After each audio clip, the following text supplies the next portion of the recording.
តោះសម្រាប់អ្នក introvert ហើយនឹងអត់ចេះតថ្លៃដូចខ្ញុំណានាំផ្សារ Mark មួយកន្លែងដែលតម្លៃធូរថ្លៃឃើញតម្លៃយើងអត់ដល់1000ទៅ2000ផងហើយក្នុងផ្សារនឹងមានរបស់របរច្រើន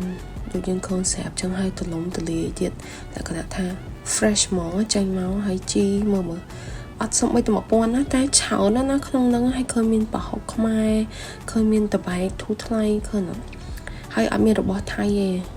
នៅក្នុង Mark ហ្នឹងគឺអត់មានផលិតផលថៃទេចឹងល្អដែរហើយមើលពងមាន់នេះមើលតម្លៃទាំងធូរថ្លៃខ្ញុំទិញបណ្ដោយហើយឥឡូវនេះមកមើលកន្លែងសាច់មាន់ហើយដូចយើងឃើញក្នុងរូបភាពចឹងអាំងត្រីហើយមានសាច់ក្រកសាច់អីរបស់ចិននិយាយទៅគឺកន្លែងនេះគឺជា Mark របស់ចិនហើយគេមានកន្លែងញ៉ាំអីមកឡាតាំងហត់ផត់អីចឹងណាហើយយើងមកមើលនេះមានអីទាំងអស់និយាយទៅសម្រាប់បងប្អូនណាដែលចង់ទៅរកកន្លែងធូរថ្លៃហើយទិញបានអាវ៉ាន់ច្រើននេះខ្ញុំ recommend Mark នេះហ្មងហើយខ្ញុំនឹងដាក់ location នៅខាងក្រោមវីដេអូនេះហើយនិយាយទៅស្រួលរកឯនៅ